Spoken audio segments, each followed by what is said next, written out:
Hey, why it is, Damn Cam here hitting you with some damn talk. This is an old ABC special about magic mushrooms and mind control. They sure don't make these like they used to.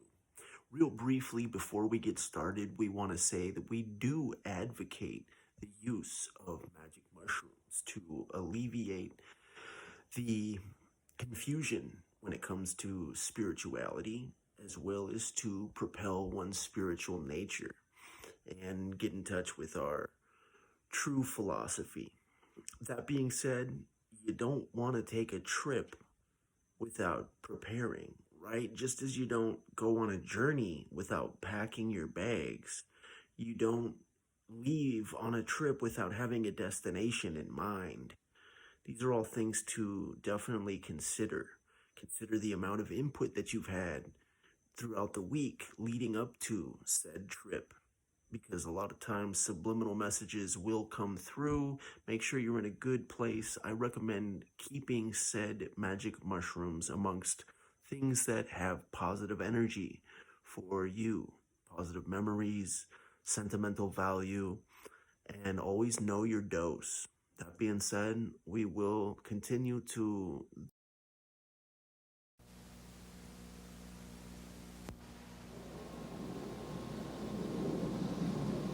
Covering a span of history such as we are in this report, one can get sidetracked by the so-called glamour and mystery of espionage work or by the exotic qualities of some drugs. But what you can't lose sight of is what all of this would mean in terms of individual human beings. There would be deaths, there would be long-lasting and harmful effects. The best-known case is that of this man, Frank Olson, a chemist employed by the Army Chemical Corps, who in 1953 was slipped LSD unknowingly at a meeting with CIA officials. Shortly after that, Olson went into severe depression. He ended his life at this New York hotel by diving through a shaded closed window in his 10th floor room. Frank Olson was the first known fatality in the CIA's LSD program. Olson left behind a widow, Alice, and 3 children. But it would be years before they learned the real story of his death. Shortly after his suicide, Alice Olson was visited by Dr. Sidney Gottlieb, the man who had administered the drug, and by Robert Lashbrook, his deputy, who was the last person with Frank Olson the night of his death. It was probably to check me out and see whether I was handling myself and handling the situation, whether I was hysterical. And I'm sure they left the house feeling ever so much better because I had been gracious and hospitable to them, so that I must have played right into their hand and made them feel fine. 23 years later, how did you feel about that meeting? My anger was unbelievable at how I had been duped for this length of time, and the anguish which was unnecessary. Anyone who knew during all of those years never told Alice Olson the real story of her husband's death. She would discover it by accident more than 2 decades later. In essence, it was a 22-year-long cover-up. Lyman Kirkpatrick was Inspector General of the CIA at the time of Frank Olson's death. But had not the Olson case occurred within the secret confines of the CIA, would not this case have been a prosecutable case? Perhaps manslaughter? I would think definitely prosecutable, and certainly from the point of view of of Mr. Olson, why it should probably have been actionable. Frank Olson's suicide slowed down the CIA's testing of LSD and other drugs, but only momentarily.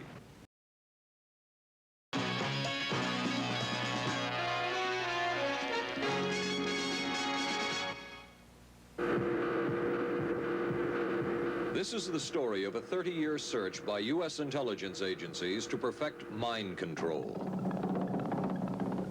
Some of those engaged in that search have agreed to talk about it for the first time. One said, "I think every last one of us felt sorry to attempt this kind of thing. We knew we were crossing the line."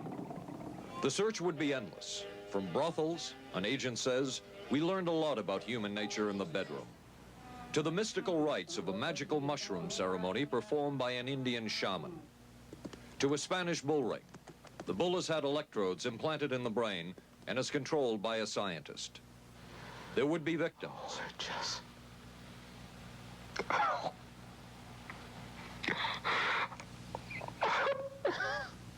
One intelligence agency tried to peel this man's mind back to reveal its deepest secrets.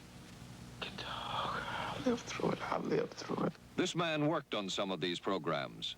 He would write of his work, "It was fun, fun, fun." This is the story of the search for mind control. ABC News Close-Up, Mission Mind Control. With ABC News correspondent Paul Altmaier.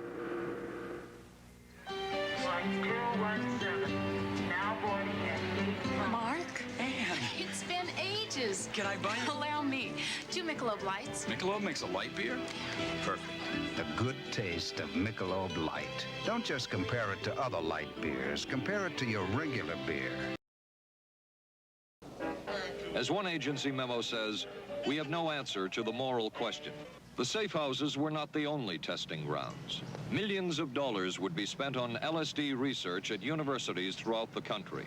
And word would begin to spread on campus about this so-called mind-blowing drug.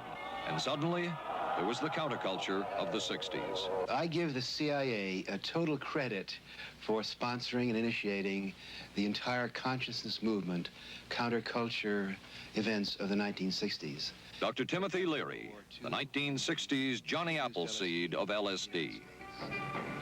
The CIA funded and supported and encouraged hundreds of young psychiatrists to experiment with this drug. The fallout from that was that the young psychologists began taking it themselves, discovering that it was an intelligence-enhancing, consciousness-raising experience. I know that some of the studies in which the CIA had supported used as subjects people who later became strong proselytizers of LSD. So, in that sense, yes, I think it did sustain the perpetuation of the use of the drug. And it's rather ironic, isn't it? The counter case that I would make in relationship to that is to remember that the people who were doing the research were people who would be doing the research regardless of who was the sponsor. I don't think anybody working in that time in the remotest ever thought that it would blow up into the kind of thing that it did.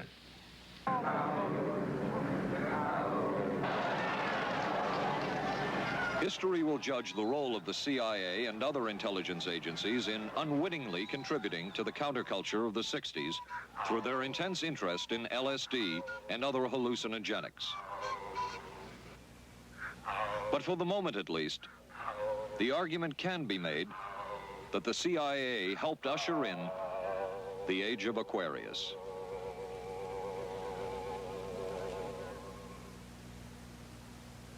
ABC News Close-Up will continue in a moment. Being careful about my body doesn't just mean major things like regular breast exams. I'm even careful about pain relievers. Plain aspirin sometimes upset my stomach, so I use Bufferin. It adds protection. A decision was made at the highest levels of the CIA to do testing on unwitting Americans. As one CIA document says, such testing would be operationally realistic.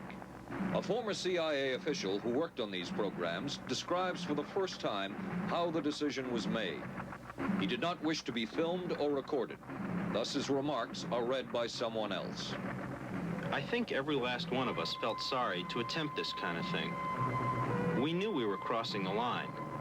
Every decent kid knows he shouldn't steal, but he does it sometimes. We knew damn well we didn't want anyone else to know what we were doing. The decision was made to do testing on unwitting victims. It was decided they should be on the fringes of society because they were most vulnerable. It was the borderline underworld, prostitutes, drug addicts, and other small-timers who would be powerless to seek any kind of revenge in case they found out.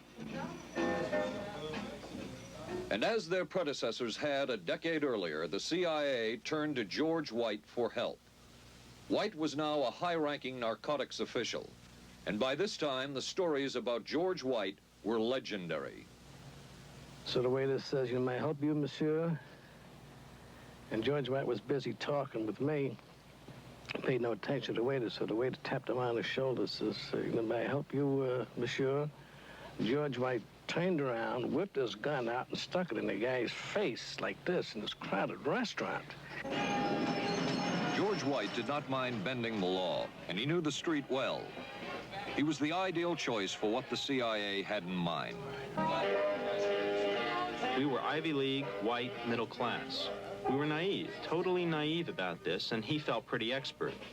He knew the whores, the pimps, the people who brought in the drugs. White set up so-called safe houses for the CIA in New York, here in Greenwich Village, and later in San Francisco, in this hotel, and in an apartment atop Telegraph Hill with a commanding view of San Francisco Bay. While the existence of these safe houses was disclosed last year, details of what took place within them has not been told. A former CIA official who worked in the safe houses reveals that they were used not only for drug testing, but to study sexual behavior and how it could be used to manipulate people.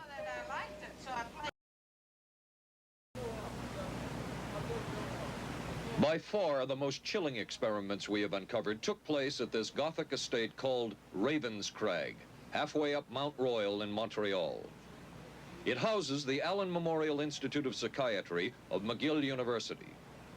It was here that the CIA funded a series of experiments, severe experiments. The work was done by the Institute's then director, Dr. Ewen Cameron. It is the closest experimentation to brainwashing yet disclosed. His work, unprecedented in psychiatry, consisted of 3 areas which he called sleep therapy, psychic driving, and the ultimate depatterning. Dr. Maurice Dongier, current head of the Allen Memorial Institute. In his psychic driving, so-called type of therapy, he would give the patient intensive electric treatment in order to make the patient regress deeply, become forgetful, and then he would attempt to implant new ideas in the mind of the patient. Now, to a layman, it would appear that Dr. Cameron was trying to take the slate and wipe it clean, the slate being the mind. In other words, brainwashing. Exactly, that's a very good comparison. Brainwashing. Yes, if you like. Val Orlico of Winnipeg, Canada, the wife of a member of the Canadian Parliament, was a patient of Dr. Cameron's. She entered the Allen Memorial Institute because of severe depression. She describes for the first time publicly the LSD therapy and psychic driving treatment that she was given by Dr. Cameron. And then the drug began to take hold very rapidly because it was an IV injection. And things became very furry and very frightening, and had a lot of sensations that it's very difficult to recall. Nobody explained it to me. Nobody ever asked me if I was willing to do it or anything. He had this feeling that he would be able to get through the resistance of illness and to reach deep changes very quickly. Did he? I don't think that when you look at that in retrospect, the hopes that he had have been in any way fulfilled. But Cameron would plunge on. The next step was what he called psychic driving. This involved almost endless tape-recorded messages and more drugs for the patient.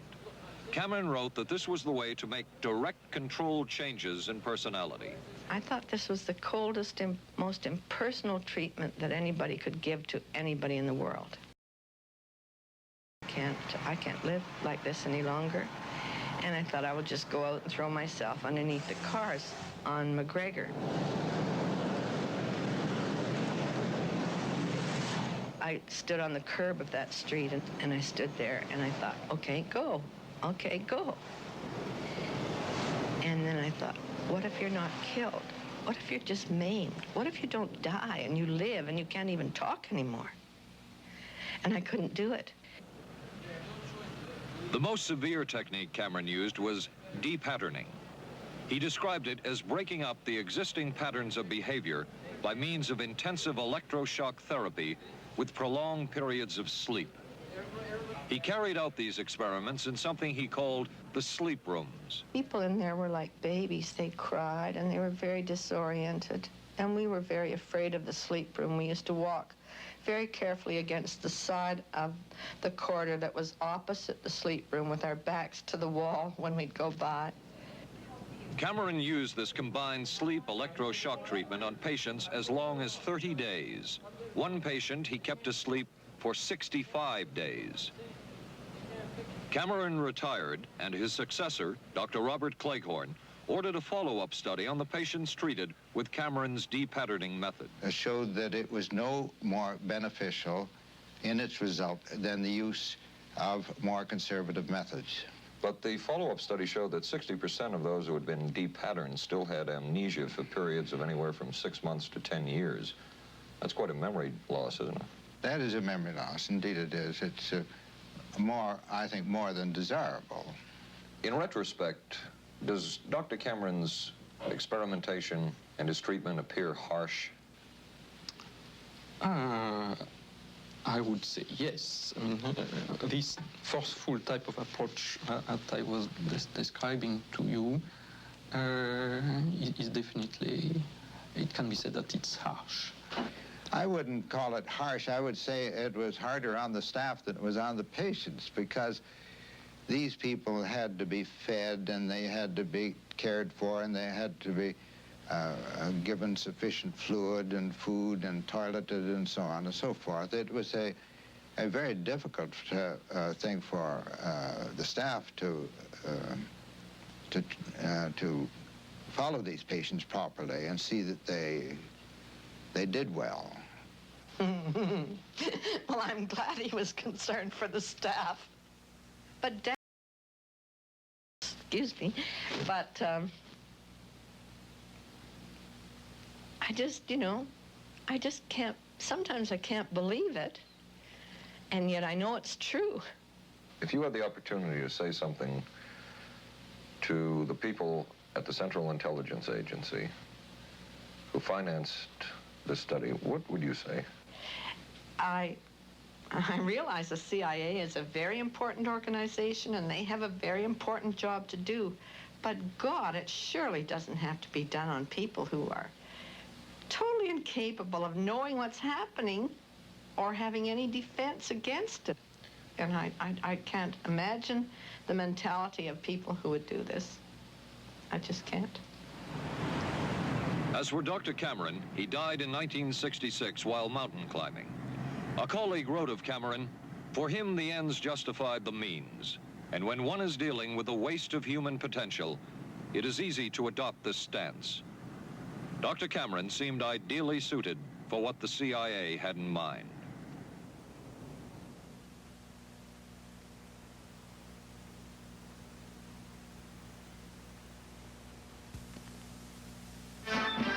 America is adapting to the shape of things to come.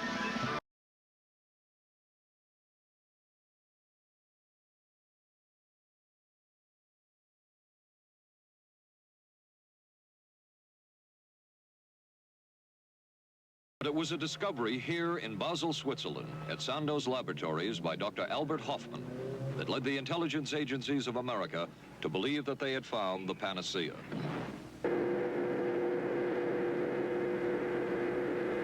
The discovery was lysergic acid diethylamide, LSD. The film that you see is considered by many experts to be the closest illustration of the effects of a hallucinogenic. It was one of the first times that anybody had run into a powerful drug. Are interested in it. They were, though. Some of the low-level people were, but the high-level people were not, to tell you the truth. But documents clearly show that the CIA was attempting to develop agents over whom they had as much control as possible.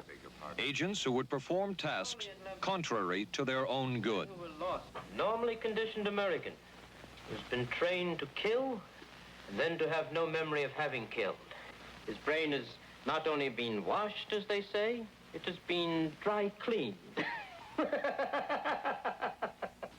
Is a Manchurian candidate, controlled by others to do things against his will, possible? It was a remarkable film because, as far as I'm concerned, it made something totally impossible seem absolutely credible. I would say the answer is yes, but there are many qualifications to that.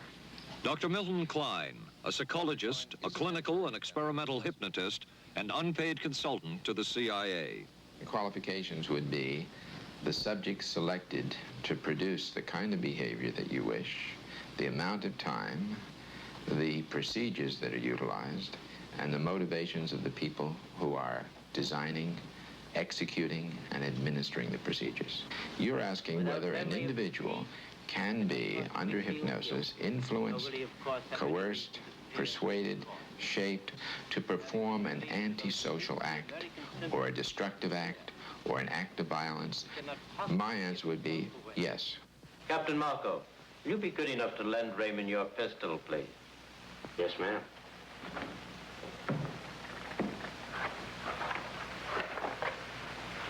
Thanks, Ben. Sure, kid. Shoot Bobby Raymond. Through the forehead. Yes, ma'am.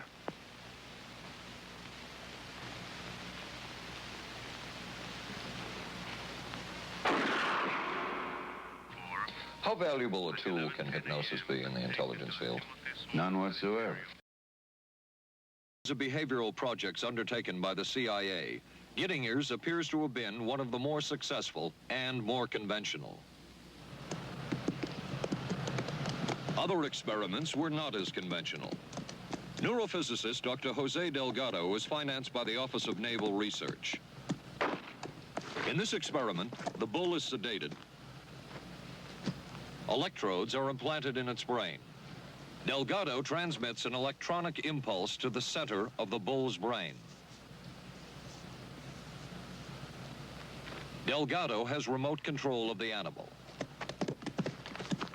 Recently released CIA documents refer to the feasibility of remote control of animals, and that special investigations will be conducted toward the application of selected elements of these techniques to man. Other areas were examined through the 60s and 70s. Brain surgery, psychosurgery, creation of amnesia, parapsychology, manipulation of genes. Even though past and present CIA officials have indicated this kind of work ended in 1963. All truth, nothing but... And one of those who took part in these programs. Thank you, sir. In 1977, a Senate subcommittee heard testimony from many of them, but the testimony was not that revealing. According to one of them, they agreed amongst themselves to keep the inquiry within bounds that would satisfy the committee. Former narcotics officer Charles Siragusa says that he was asked to limit his testimony by the man he reported to at the CIA. He wanted me not to say anything. To perjure yourself. That's right. Well, either that, I'd have to perjure myself or take the Fifth Amendment. And I'm not about to take the Fifth Amendment for anybody. Okay. Former CIA chemist Robert Lashbrook testified he had no first-hand knowledge of the agency-run safe houses when, in fact, he supervised one of them. There was very little... And according to George White's diaries, was at a safe house when White conducted what he called an LSD surprise experiment. Dr. Sidney Gottlieb, whom we recently filmed near his California home, oversaw many of the CIA behavioral programs. He retired in 1973 and destroyed the records of this work. In sort of a valedictory letter, Dr. Gottlieb wrote that he and his colleagues had been able to maintain contact with the leading edge of developments in the field of biological and chemical control of human behavior. Dr. Gottlieb also testified before the Senate subcommittee, but from an anteroom where he could not be filmed because of what his lawyer termed health and cardiac problems. Dr. Gottlieb declined ABC News' request for an interview. This time, it was no experiment. This time, the express purpose was to peel back Thornwell's brain to bear any secret within it. This time, the Army had gone operational. Thornwell, as reported on ABC last January, was an Army private stationed in Orléans, France. Classified documents were missing from his unit. Thornwell became a suspect. His 2.5-month interrogation included administration of sodium pentothal, hypnosis, isolation, and deprivation of sleep. Army documents obtained by ABC News refer to this interrogation as conventional. Despite this severe questioning, Army intelligence was getting nowhere with Thornwell, and it was decided to slip him LSD. For 16 years, Thornwell never knew what had hit him. Tell me about the acid. I'd rather not. It's a bad trip. It's a bad trip. That was a bad trip. The pain was so excruciating. Felt like somebody was sticking me with 1,000,000 pins. You know, just everywhere. Oh, it just...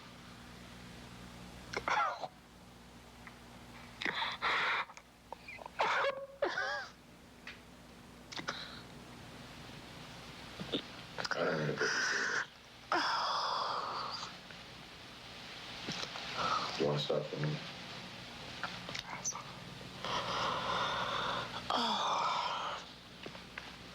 I walked around. You want to stop?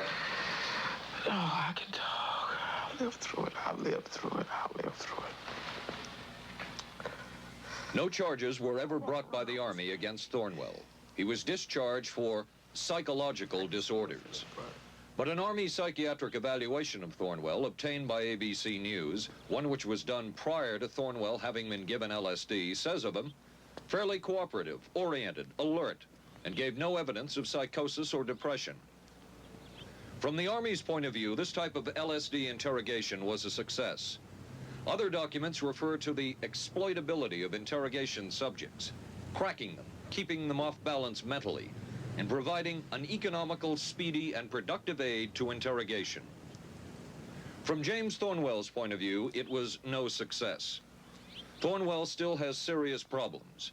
He's run through 2 marriages. He maintains he can't hold a job, can't concentrate, has nightmares, and feels socially and emotionally isolated.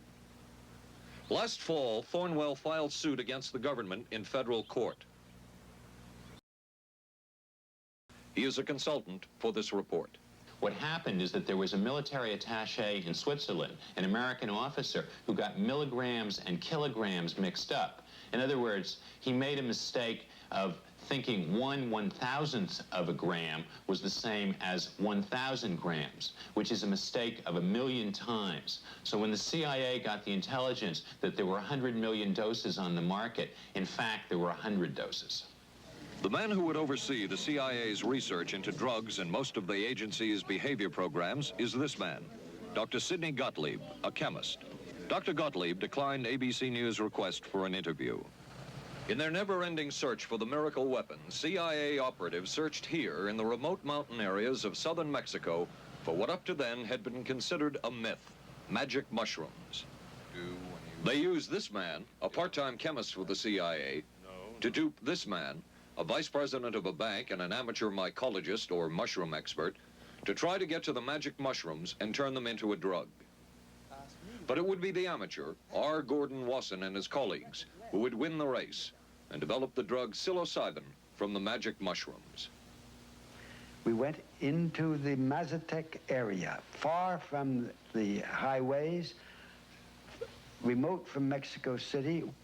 There we found that rotten bagasse, as it's called, bagasso, covered with mushrooms. These mushrooms I didn't know, had never seen. They were the sacred mushrooms. Wasson would also discover and record the ancient mystical rites of the mushrooms from a local shaman or magical priestess, Maria Sabina. And we were seeing incredible sights. They would go slowly or they would go fast as I ordained. All your senses are rendered acute. We say that you see visions, you see hallucinations, but that doesn't begin to tell this story. The hallucinations are only part of it. You hear sounds, you smell things. The night was thrilling. Word of Wasson's discovery reached the CIA quickly. Dr. James Moore, a University of Delaware chemist, secretly served the CIA preparing deadly chemicals on short notice. Moore was instructed to get close to Wasson and accompany him on another trip to Mexico to get the magic mushrooms. Internal documents show the CIA felt a drug derived from the mushrooms could remain an agency secret. What in the world were they looking for with the magic mushrooms? I think the best answer to that is that they were looking for fundamental information on compounds that would be capable of causing changes in behavior, changes in mental attitude. Did you ever consider what would have happened if any of these substances were given to, say, unwitting people? Oh, I don't remember having considered that specifically. I would say it's almost like I'm talking. I'm bringing something into existence. I'm using the paintbrush as a conduit. And so Damn Talk is our paintbrush. What we want to do is help you brighten up, clarify, and bring a little light to the topics that we generally avoid. Damn Talk is audible paint. Join us, DAAMNTALK DJO. That's Don't Just Obey at www.damntalk.com and wherever you find social media.